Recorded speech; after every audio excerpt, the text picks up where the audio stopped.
Hello, everyone. Welcome to our Friday chat. Today we're going to chat about self-compassion in the time of being laid off. And my three will join us here in a minute and we'll get started. I hope everybody is having a wonderful Friday. And those in Texas who've been suffering all week, hopefully you have electricity now, running water, and are thriving. All right.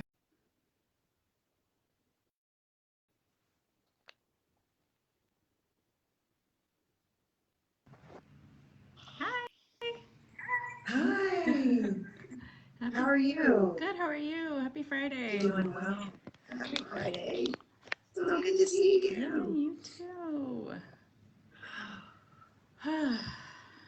Should we settle in? Yes, let's just start with settling Okay, welcome to Zesa Wellness. Some of you may know us. Ashley's the CEO. I'm Chief Wellness Officer. My name's Maitri. We're going to just take a minute to settle in together and then start our conversation. Let's take a deep breath in and out. Lift those shoulders. Roll them back. Feel that tension just disappearing. Move your head to the right, to the left, back in front, whatever feels good. Okay. Welcome. Ooh, my neck just cracked. Welcome. Today we're going to talk about self-compassion while being laid off. Kind of our our relationship with Laid Off Life, the organization. They're doing podcasts, so please follow them. They're definitely out there providing some very quirky, fun information while you're being laid off, taking it with a little lightheartedness. But today we're going to talk about self-compassion. Ashley, I know you discussed self-compassion a little last week when I couldn't get on. But I wanted to reiterate what that was and then discuss how to be self-compassionate while you're being laid off. So just from a definition perspective, self-compassion is attending to your own suffering the way you would a friend or a child. Recognizing that suffering and going through that self-doubt is part of the human experience. And realizing that, yes, I am going through some hard stuff, but I can still be kind of delicate with myself. I can still recognize that I can still recognize that I'm going through this hardship, and I don't have to be self-critical. I know we are self-critical, but recognizing that, this experience can lead to something good, and taking that negative and making it into a positive.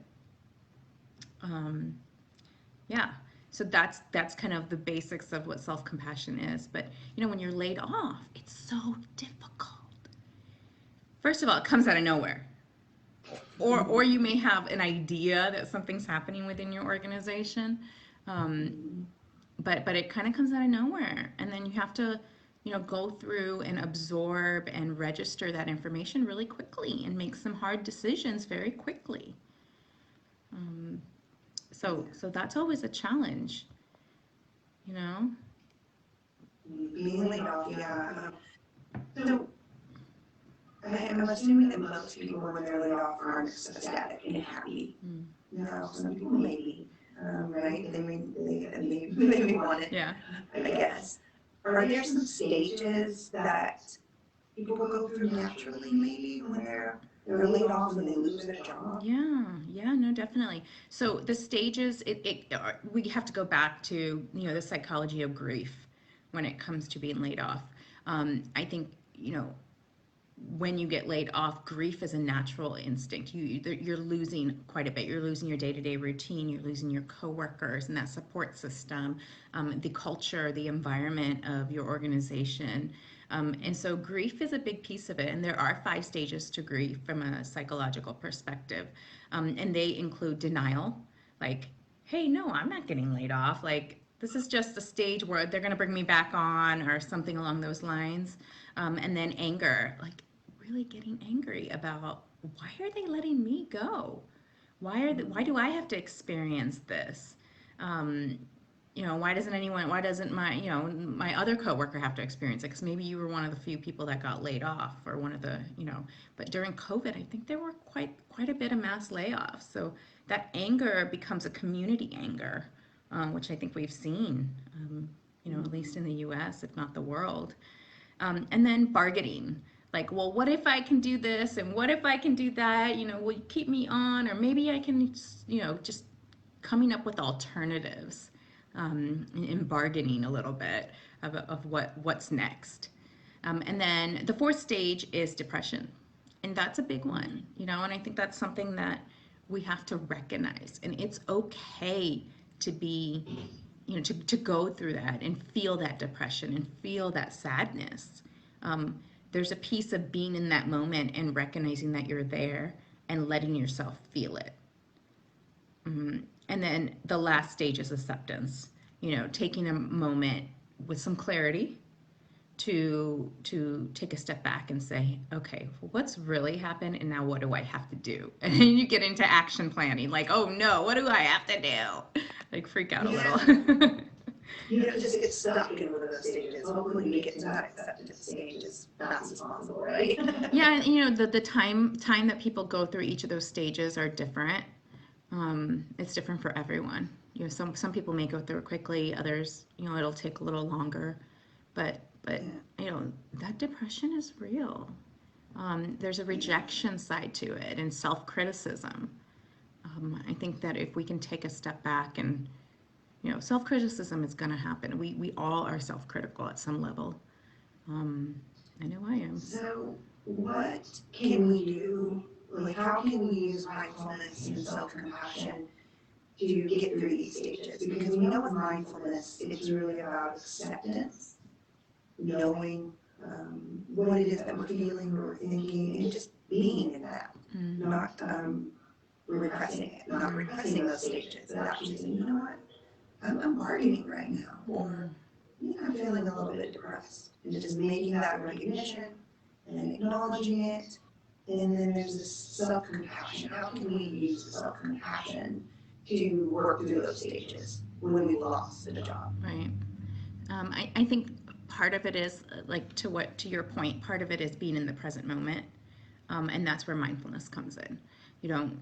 Whatever you do practice, whether it is meditation or yoga, or you play an instrument, or you're a writer, whatever you do practice, there's a piece of being in that moment and recognizing that you're in that moment and you're in that stage, and absorbing it and just kind of being there, and not thinking about the past and not thinking about the future. And when you're in that moment and you recognize that, you can kind of feel it and go through it, like walk yourself through it. That being said,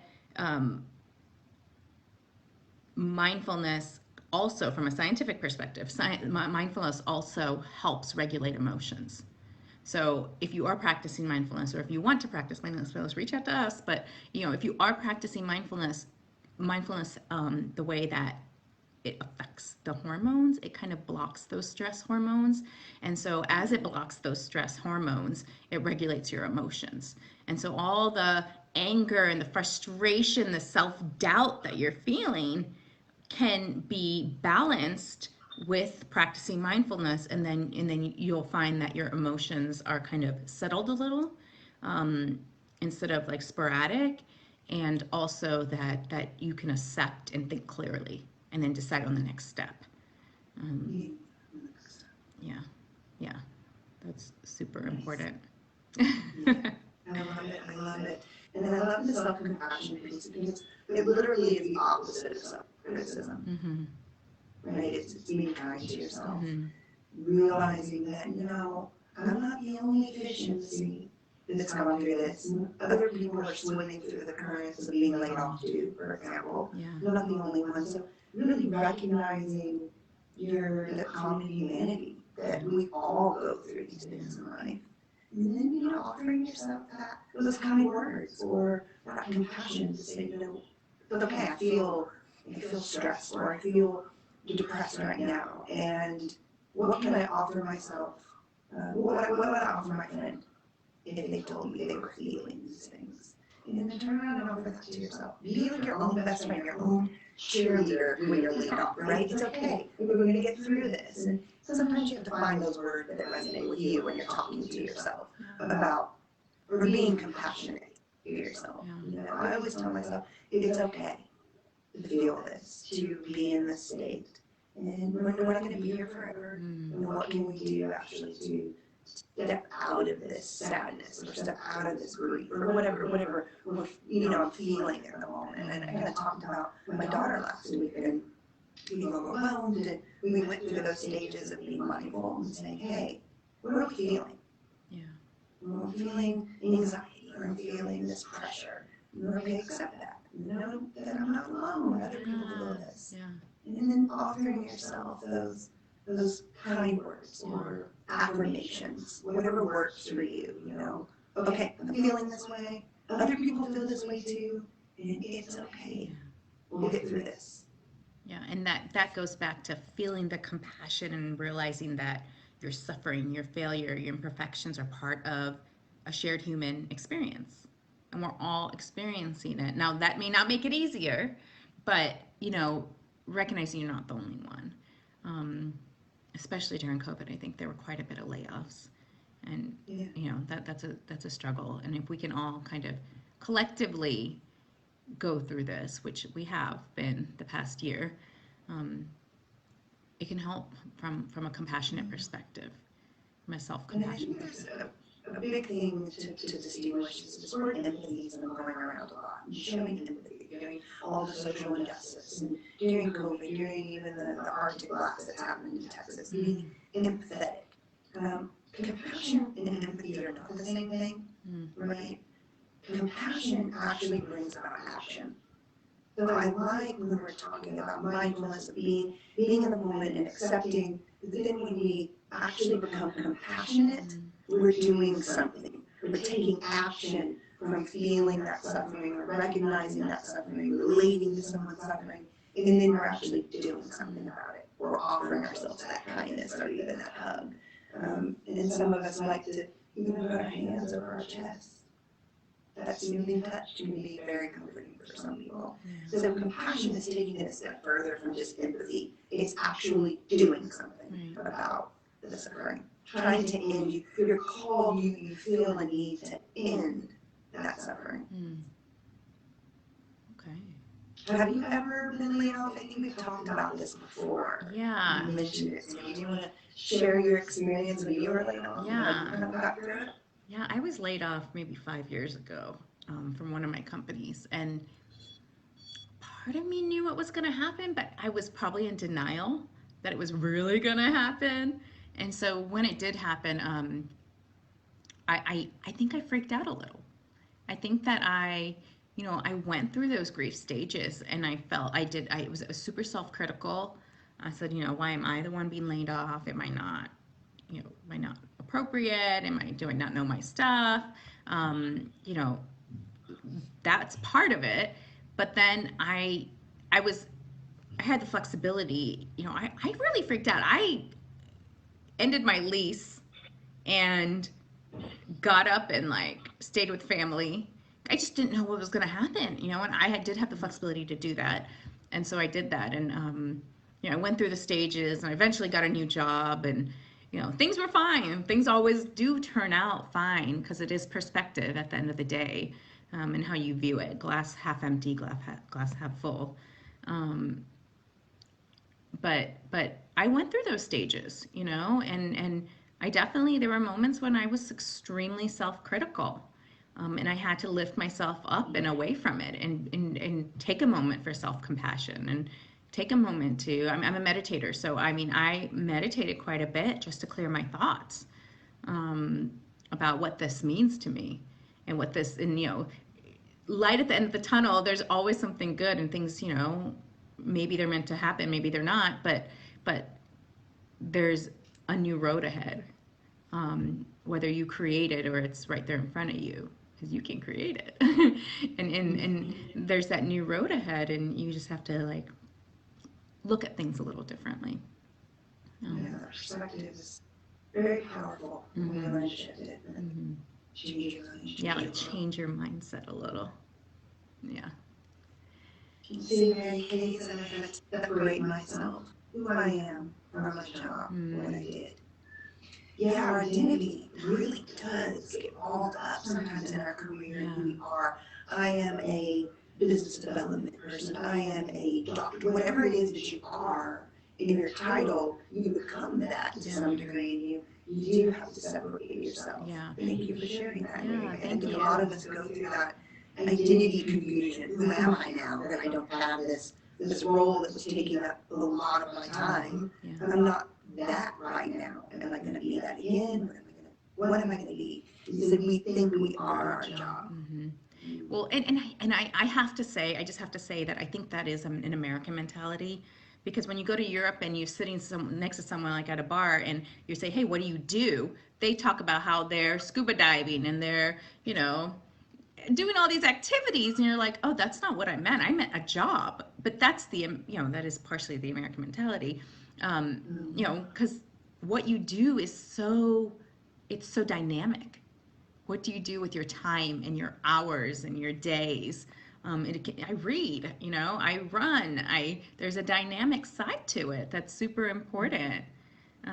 Yeah, so Mary Kay understands. Yeah, I remember, Mary Kay, when you were laid off for quite some time, and you kind of get to reinvent yourself. Yeah, If I love that. really reinvent who you are. And I know next month we're going to talk a lot about change and change that happens that we're not aware of, and it just kind of hits us in the face. But then that proactive change where we actually think, I'm changing this. I'm consciously making an effort to look at this a different way and put effort in a different direction. Yeah. We're really creating who we are, and letting all those titles that we have just be titles. And we have to find out who we are aside from what we do, right? All day long at our job. Well, thank you for sharing your experience. I was laid off at one point and knew that I was going to get laid off, and part of me was excited because I was a new mom. And I was like, okay, how can I make the best of this? Yeah.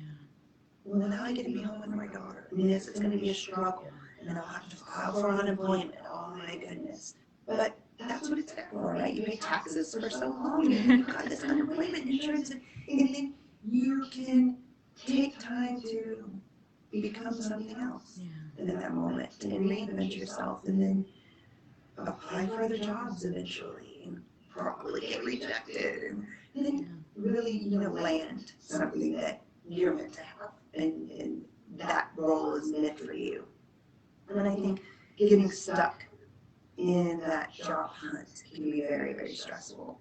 And I think that mindful self-compassion is a tool that we can use when we're laid off, going through those stages of grief until we reinvent ourselves, find our new job, find our new role, and that next step, whatever that may be.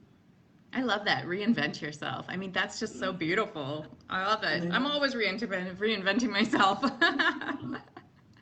Do you want to do a quick little meditation? Yeah. To seal in some self-compassion? Yeah. Or us that's been laid off. If we're not laid off right now, maybe we can think about a time that we were. Or even if it wasn't a layoff, it's something else that maybe lost that was a part of your identity that you kind of have to reinvent yourself for. Yeah.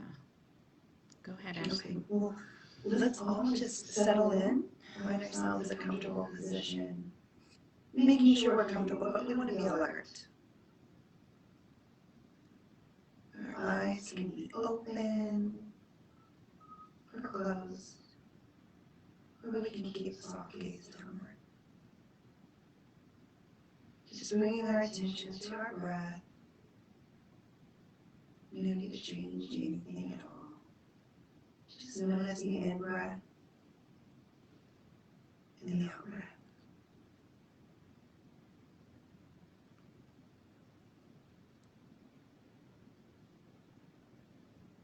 And let's just take a moment to recall a time when we're laid off. laid off now.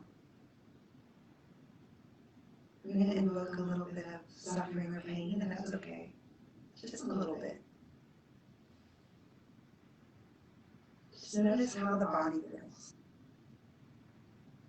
as we settle into that feeling of being laid off.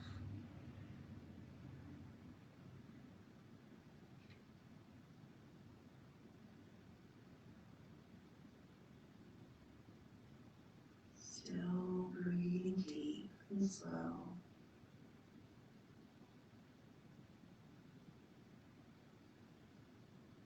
And now just shift your thoughts to knowing that you're not the only one that feels these feelings. It's a part of human nature to suffer, to feel pain, to feel grief.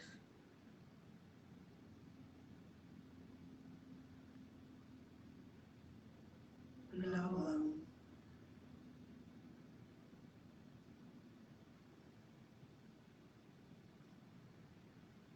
And take a moment to find that affirmation for yourself, or that comfort. And sometimes it helps, it does, to maybe put the hands over the heart. Just give yourself a soothing touch. If no one's watching, you can even hug yourself, squeeze yourself. And just say to yourself, it's okay, Ashley, Bob, or Mary Kay. It's okay what you're feeling. Everyone suffers. And we're going to get through this.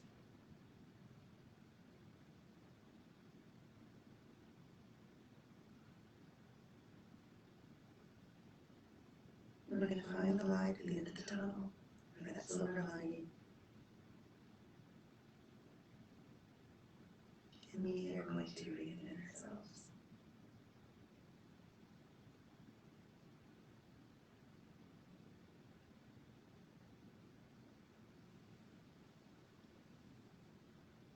Just take a moment to recall how you felt at the beginning when you recalled the suffering. And how you feel now, just offering yourselves a few words of compassion.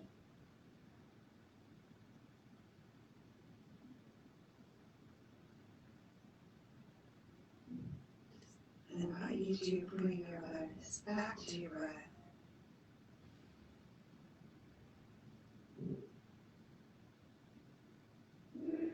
And just letting go of the short mini meditation. We can open our eyes when we're ready. Shake our arms or legs, whatever we need, stretch. And just come back. Thank you, Ashley. That was great. Well, I hope you all found something you can take with you from our conversation today. As always, we are here to help in any way we can. Follow us on social media at Zesa Wellness for all the latest and greatest mindfulness tips to really help you get through your workday and really just any part of your day. And this conversation is in collaboration with the podcast Laid Off Life, so please follow them. And we'll see you guys next week. All right, we'll see you next week. Bye.